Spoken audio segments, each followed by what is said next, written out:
Hey guys, this me Hasan and welcome to Hasan academy. तो आज हम लोग बात करेंगे रिगार्डिंग फार्माकोग्नोसी कि फार्माकोग्नोसी आपको जीपेट पॉइंट ऑफ व्यू से कितना स्टडी करना है, कहाँ से स्टडी करना है और किस तरह से स्टडी करना है।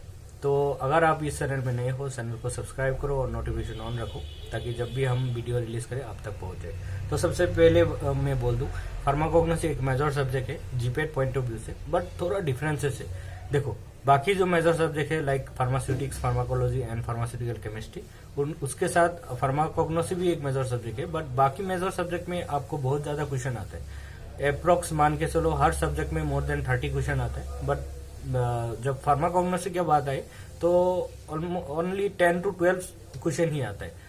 एवरेज मान के चलो तो आप 10 क्वेश्चन ले सकते हो, मिनिमम 8 क्वेश्चन, मैक्सिमम 12 क्वेश्चन, तो इतना ही आता है। तो इसको आप बाकी जो भी मेजर सब्जेक्ट है उसके इक्विवेलेंट टाइम नहीं देना है, आपको इस सब्जेक्ट को कम टाइम देना है। जब सेमेस्टर पॉइंट ऑफ व्यू से होता है तो डेफिनेटली इक्वल इम्पोर्टेंस होता है और सेमेस्टर में स्कोर करने के लिए इक्वल टाइम देना पड़ता है। But GPAT point of view से आपको देखना है कि नंबर ऑफ क्वेश्चन कितना आ रहा है। अगर क्वेश्चन कम आ रहा है तो डेफिनेटली इसको कम टाइम दो और मैनेज करो ताकि आप ज्यादा से ज्यादा स्कोर कर पाओ।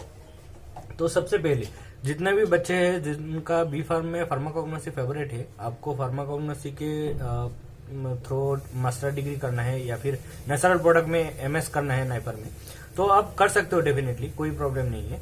But GPAT point of view से जब आप स्टडी करोगे तो थोड़ा कम टाइम दो, क्योंकि ज्यादा टाइम आप दे दोगे तो आपका टाइम ज्यादा यहाँ वेस्ट हो जाएगा और ऊपर से नंबर ऑफ क्वेश्चन भी बहुत कम आ जाएगा, तो आपको बहुत ज्यादा चांस से प्रॉब्लम होने का। और जो बच्चे फार्माकोग्नोसी ज्यादा लाइक नहीं करते, बट अब कुछ चीजें मैं बोलूंगा जो आपको स्टडी करना ही है, जहां से हर साल क्वेश्चन आता है और बहुत लिमिटेड टाइम देके 2 से 4 दिन देके भी आप बहुत अच्छे मार्क्स 4 to 5 क्वेश्चन आप वहां से स्कोर कर लोगे। तो वो सब टॉपिक क्या है क्या नहीं, इसके लिए वीडियो को आखिर तक देखो, क्या बोल रहे हो अच्छे से ध्यान से सुनो। उसके बाद अगर ठीक लगे तो स्टडी करो और नहीं ठीक लगे तो जैसा आपको ठीक लगे ऐसा करो। तो सबसे पहले फार्माकोग्नोसी के लिए आपको कुछ चीजें जो देखना है उनमें से एक है जनरल फार्माकोग्नोसी। तो अगर आपको आपके पास सीके कोकाते वाला बुक होगा या फिर दूसरा बुक में भी मिल जाएगा, जनरल फार्माकोग्नोसी बोल के एक चैप्टर रहता है जहां से हर साल 1-2 क्वेश्चन आ जाते हैं। तो ये काफी इंपॉर्टेंट है और बहुत ज्यादा इजी है, तो ये क्वेश्चन आपको देखना ही है। उसके बाद कुछ चीजें आपको देखना है, जैसे ड्रग्स के बारे में, डिफरेंट ड्रग्स के बारे में आप स्टडी करोगे, उससे पहले ही आप कुछ चीजें देख लो। उनमें एक है स्टोमाटा टाइप। स्टोमाटा क्या है, स्टोमाटा का टाइप क्या है, विथ एग्जांपल देखो। हर बार 1 से 2 क्वेश्चन आता है यहाँ से।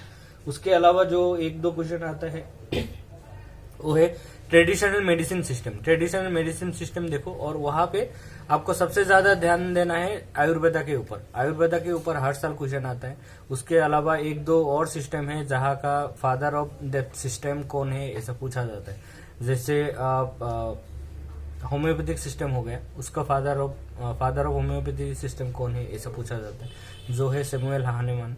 तो इस तरह का क्वेश्चन आपको आ सकता है। जैसे मैं याद करूँ तो मेरे टाइम में शायद एक क्वेश्चन आया था कि आयुर्वेदा में कौन सा एक बुक का बारे में बात होता है, सरक संहिता और इस तरह का कुछ नाम था।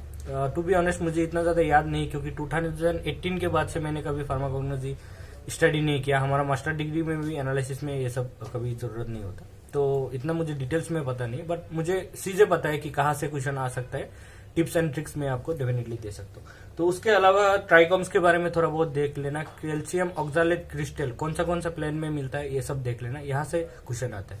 और उसके अलावा अगर डिटेल्स में बात करो प्लेन के बारे में, तो प्लेन से आपका 2 तरह का चीजें होता है। एक होता है प्राइमरी मेटाबोलाइट्स, एक होता है सेकेंडरी मेटाबोलाइट्स।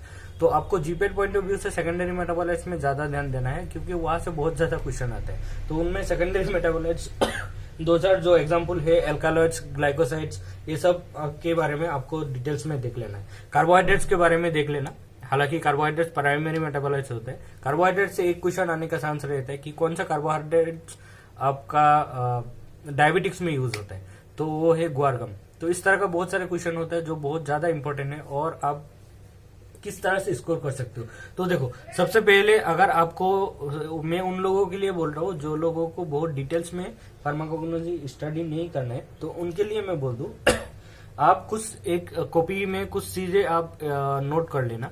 उनमें से है जनरल फार्माकोग्नोसी, थोड़ा बहुत आपको अच्छे से नोट करना है। उसके बाद नोट करना है stomata types, trichomes and calcium oxalate crystal के बारे में, और ट्रेडिशनल मेडिसिन सिस्टम जो भी है उनके बारे में भी आपको वहां पे नोट करना है। उसके अलावा और एक मेजर चीज जो है मैं भूल गया था, वो है केमिकल टेस्ट। देखो हर साल 2 क्वेश्चन आता है, मिनिमम 2 क्वेश्चन आपको मिलेगा केमिकल टेस्ट से। तो केमिकल टेस्ट को आपको किसी भी हालत पे इग्नोर नहीं करना है। तो ये सब चीजें आप एक नोट बना लेना। और उसके अलावा आप क्या कर सकते हो, जो भी प्रीवियस ईयर का क्वेश्चन है, तो सपोज 4 to 5 या फिर 6-7 ईयर्स का क्वेश्चन भी आप ले लोगे। हर साल 10 क्वेश्चन मान के चलो तो 70-80 क्वेश्चन आपको मिल जाएगा, बहुत सारे क्वेश्चन कॉमन मिलेगा। तो जितना भी हो 60-70 क्वेश्चन भी आप प्रीवियस ईयर का एक साथ कलेक्ट कर लोगे और उसका जो भी आंसर है वो सब आप लिख के रखोगे। वो सब देखने से मोर देन एनफ है। आपको डिटेल्स में अगर इंडिविजुअल एक एक ड्रग के बारे में स्टडी नहीं भी किया तब भी आपका काम बन जाएगा। 6 से 7 क्वेश्चन आप इजीली कर लोगे।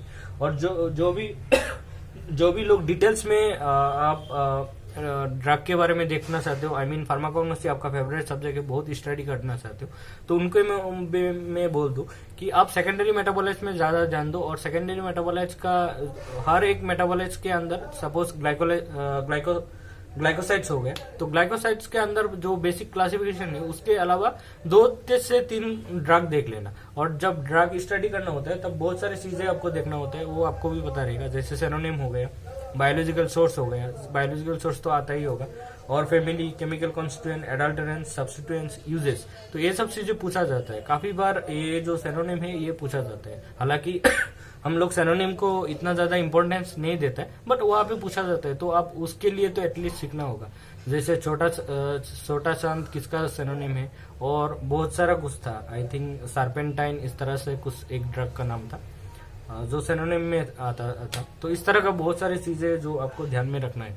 और बुक के लिए मैं बोलूँ तो आपको सीके कोकाती आप ले सकते हो। सीके कोकाती बहुत इजी बुक है, आपको लाइब्रेरी वगैरह में मिल जाएगा, और इतना डिटेल्स में स्टडी नहीं करना है। मैं एक बार फिर से बोल रहा हूँ कि जितना टाइम आप अदर मेजर सब्जेक्ट को दे रहे हो, चाहे स्यूटिक्स हो, कोलोजी हो या फिर फार्मास्यूटिकल केमिस्ट्री हो, इतना टाइम बिल्कुल नहीं देना है इसको, क्योंकि 1/3 of question other than subject मिलेगा आपको। अगर स्यूटिक्स एंड केमिस्ट्री आप स्टडी करोगे अच्छे से, एवरी सब्जेक्ट से 38 क्वेश्चन आएगा, और कोलोजी से लगभग 32 क्वेश्चन आ जाएगा, और यहाँ से सिर्फ 10 क्वेश्चन आएगा।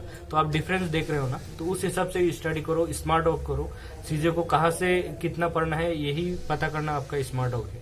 हालांकि आपको हार्ड वर्क करना है, हार्ड वर्क के बीच में स्मार्ट वर्क ऐड करना है कि कौन सा टॉपिक में हार्ड वर्क करना है, कौन सा टॉपिक में नहीं करना है, दैट्स कॉल्ड स्मार्ट वर्क। तो आप यहाँ से इस तरह से स्टडी करो, बहुत ज्यादा स्टडी मत करो, सब ड्रग के बारे में इतना डिटेल्स में मत जाओ। पूरा सिलेबस देखोगे तो बहुत 2-3 महीना लग जाएगा, कुछ भी नहीं इम्पोर्टेंट है। जो चीजें मैंने बोला वो सब चीजें में ध्यान दो। Chemical test, traditional medicine system, stomata types, trichomes, calcium oxalate crystal, उसके अलावा जनरल फार्माकोलॉजी, और 1-2 जो मेजर सब डिवीजन है जैसे अल्कालाइड एंड ग्लाइकोसाइड हो गया, वो सब थोड़ा ध्यान दो। प्राइमरी मेटाबोलाइट्स क्या होता है और कौन सा है एग्जाम्पल देखो। सेकेंडरी मेटाबोलाइट्स क्या होता है, कौन सा है एग्जाम्पल देखो। प्राइमरी मेटाबोलाइट्स होता है plant produce for their own growth and development, like carbohydrate हो गया और लिपिड हो गया। सेकेंडरी मेटाबोलाइट्स होता है they don't produce their own growth and development, may be because of their protection के लिए बोल सकते हो, या फिर कोई दूसरा रीजन रहेगा। तो वो सब, और उसका एग्जाम्पल क्या है, ग्लाइकोसाइड, टेनिन हो गया या फिर एल्कालाइड हो गया। तो वो सब चीजें अच्छे से देखो। एल्कालाइड का क्लासिफिकेशन डिटेल्स में देख लेना, वहां पे बहुत सारी स्ट्रक्चरल बातें आता है, नाइट्रोजन कहाँ पे ऐड होता है, कब नाइट्रोजन ऐड नहीं होता, ये सब चीजें आप अच्छे से देखो, ठीक है ना। बहुत सारे क्या बोलते हैं एमसीक्यू मिल जाएगा आपको, कुछ एमसीक्यू में एग्जाम से पहले इस चैनल में ऐड कर दूंगा। इसलिए मैं बोल रहा हूँ कि चैनल को सब्सक्राइब करके रखो, और जितना हो सके आपका फ्रेंड के पास शेयर करो, ताकि ज्यादा लोग होने से मुझे भी वीडियो बनाने में अच्छा लगता है। Thank you for watching and keep sharing this video. Thank you.